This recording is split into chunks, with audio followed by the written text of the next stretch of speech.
Moto G Fast. Motorola's latest affordable phone offers excellent performance, good battery life, and a near-stock version of Android 10 at a very reasonable price. The Moto G Fast brings a fairly large 6.4-inch 720-pixel display, a Qualcomm Snapdragon 665 processor, 3 GB of RAM, and a 4000 mAh battery with 10-watt charging. The G Fast also comes with 32 GB of onboard storage, but you can expand it up to 512 GB with a microSD card. As for cameras, the Moto G Fast sports a main 16-megapixel sensor, an 8-megapixel wide-angle sensor, and a 2-megapixel macro camera. There is also an 8-megapixel selfie shooter on the front of the device. Therefore, Moto G Fast looks attractive, just for $199.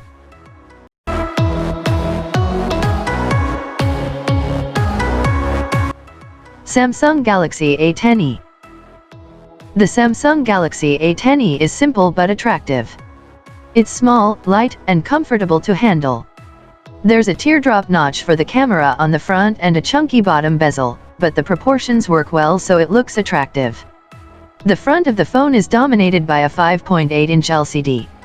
Resolution comes in at 1560 by 720, for a respectable density of 296 pixels per inch. The screen is bright and colors are vivid, making it good for videos and other casual use. The back is constructed of a glossy blue polycarbonate. There's a single camera lens in the upper left corner, along with Carrier and Samsung branding. The top edge is bare, while the bottom is home to a headphone jack, a USB-C port, and a speaker. On the left you'll find a hybrid SIM or microSD slot, while the volume rocker and power button sit on the right. Both are easy to reach with even small hands and offer a satisfying click when pressed. The Galaxy A10e is available unlocked and through all the major carriers. The unlocked version supports LTE bands. The processor is also lovable, but if you are looking for a phone only for playing games like PUBG or Asphalt 8, then this might not be your phone, but this phone is actually best for casual use with cheap price.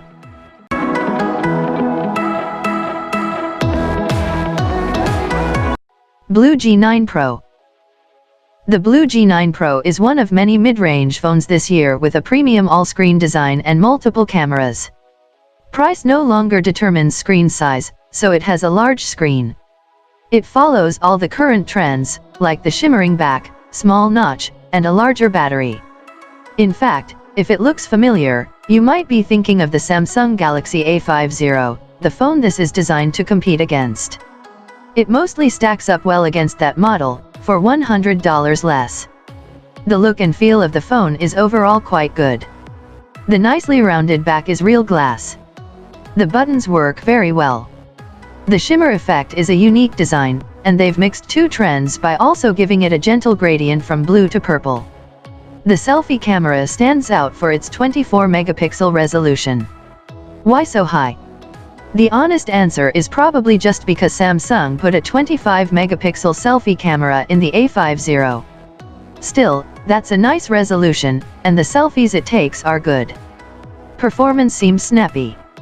The processor is a Helio P60, which is a respectable chip.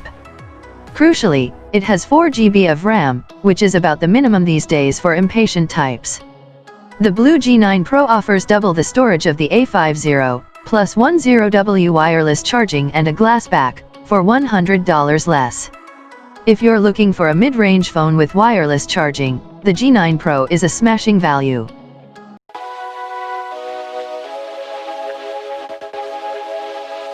Samsung Galaxy M10s. This new smartphone brings in a lot of improvements over the Galaxy M10 in the form of a fingerprint scanner, an AMOLED display, and more. Pick the phone up and you will notice that it is relatively light at 169 grams. The sides of the Galaxy M10s are curved, which makes it comfortable to hold.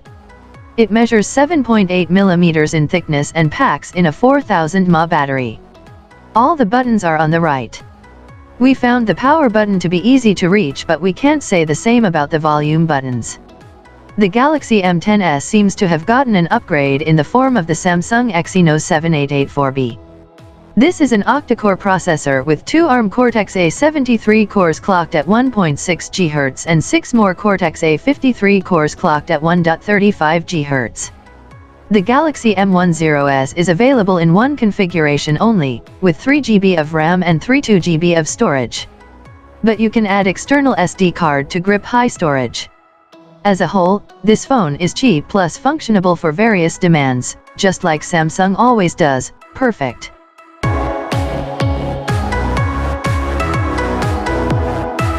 Xiaomi Redmi Note 7. With great battery life, a good screen, a decent camera and a powerful chipset, the Redmi Note 7 is a great budget smartphone. The heavy MIUI software skin and lack of NFC prevent it from being an instant classic, however. The Redmi Note 7 features a glass front and back with Corning Gorilla Glass 5 protection on both sides. The phone feels incredibly premium, especially for its cheap price. The 6.3-inch LCD display produces decent colors and brightness level is also very good. The Redmi Note 7 has a dewdrop notch, a notification LED in the chin and a hybrid SIM slot. It's powered by a Qualcomm Snapdragon 660 SoC, which offers very good app and gaming performance. MIUI 10 still spams you with a lot of ads and promotions, but you can disable most of them. The 4000 mAh battery on the Redmi Note 7 will last you a full day on a single charge, and there's fast charging support too. For less, I say, this phone is really good at a competitive market. Links in the description. Check out now.